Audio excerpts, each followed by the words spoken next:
I'm a police officer and a volunteer firefighter. I'm a nurse. Physician assistant. I've been a police officer for 20 years. Emergency room nurse. I'm an elementary school teacher. I'm a police officer. Truck driver for over 30 years. My favorite thing about my position is helping people. My father was a volunteer. I like being able to give back to the community. Getting to know my patients. My favorite thing about being a cop is finding one of those bad guys. It's to put guys to work. Connecting with children. Just the greatest job in the world as far as I'm concerned. On November 7th, Proposal 1 is a referendum that can be open every 20 years. This vote is extremely, extremely important. This affects everybody in New York State. Because you're opening up this Constitution to politicians so that they can change anything and everything in it. Rights can be taken away. Public employees losing their pension. Taxes. Workers' comp. Free public education. This affects our park system. Industrialization to take over our natural beaches. There'll be out-of-state workers that come in here and work for half the wages. This thing affects everybody.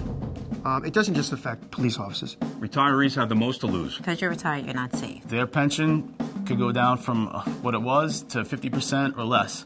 It's happened in Rhode Island, and it could happen here in New York. The pension reform in Rhode Island has impacted teachers dramatically. In my personal situation, I was vested with over 20 years when the pension changes occurred. I am no longer eligible to retire. New York citizens have planned their careers, have planned their investments, have planned their lives. What's going to happen if this is passed?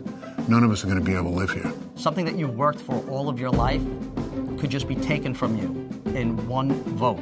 A pension should be protected. It should not be up for grabs. You know, there's people that are non-union that think, oh, it's not going to affect me. It will affect them.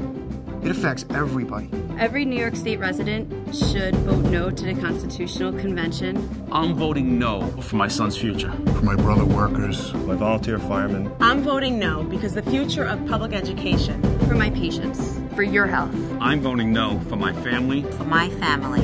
I am voting no for my family and all New Yorkers. We didn't have a vote. You have a vote. On November 7th, Proposal 1 will appear on the back of the ballot. Don't forget. Don't forget. Don't forget. Don't forget to flip the ballot. Don't skip the flip. Vote no.